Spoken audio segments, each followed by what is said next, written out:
भगवान ब्रह्मा से लेकर शतम पर्यटन जितने भी जीव प्राणी हैं, देव ऋषि, पितरगण व मानवगण, मेरे माता पिता, पितामह, पर पितामह आदि जितने भी पितर हैं, वह मेरे द्वारा दिए गए श्रद्धांजल तिल के द्वारा दृष्टि को प्राप्त हों।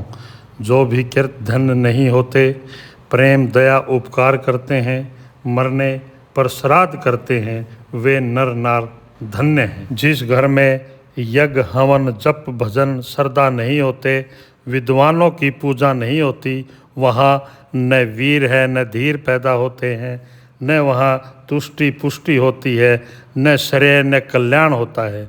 वहाँ न आरोग्यता न दीर्घायु न उन्नति होती है, केवल अपमान ही बढ़ता रहता है। वहाँ दुख दरिद्रता महाक्लेश बढ़ता है और श्राद्धहीन मानव श्रद्धा रहित होता है, वह पशु तुल्य है।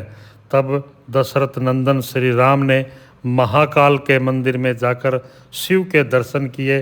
अपने इष्ट देव की झांकी देखकर वे भाव विभोर हो गए। तीनों ने मिलकर शंकर की पूजा वंदना की। राघव के नैनों में जल भर गया।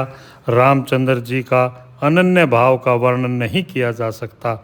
वहाँ पर उपस्थित भगत व विप्रगण राम की भूरी भूरी प्रशंसा करने लगे। तदंतर श्री राम ने ब्राह्मणों के चरण पकड़कर उन्हें प्रणाम किया और बोले, ब्राह्मण देव, मैंने अपने पिता का श्राद्ध करना है। श्री राम रमापति सदा मर्यादा में रहे हैं। उनका व्यवहार देखकर ब्राह्मण व भगत जन उनका गुणगान करने लगे। तब पुजारी बोले, हे राघव, तुम धन्य हो, तुम परम धर्मात्मा पुरुष हो। मैं तुम्हें श्राद्ध का महत्व बता रहा हूँ, जो तीनों लोकों में विख्यात है। प्रत्येक मनुष्य के सिर पर 3 बड़े ऋण सदा विद्यमान रहते हैं। इससे उऋण हुए बिना मानव का कल्याण नहीं है।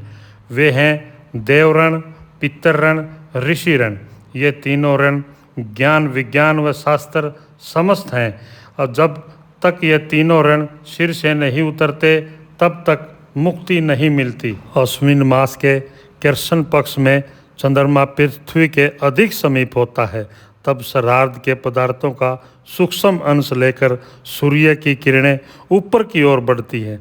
वहाँ पितर शरीर युक्त निवास करते हैं।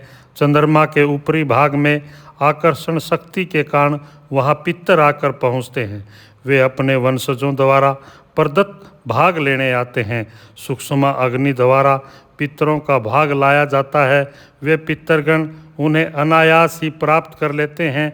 वे तृप्त हो जाते हैं, प्रसन्न होकर स्वयं सुगति को प्राप्त होते हैं। सुंदर वास बनता है।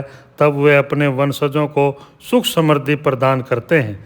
पिंड दान से सदा प्रसन्न रहते हैं। जिनके पितर सदा प्रसन्न रहते हैं, वे सदा समृद्धि प्रदान करते हैं, दुख का नाश करते हैं।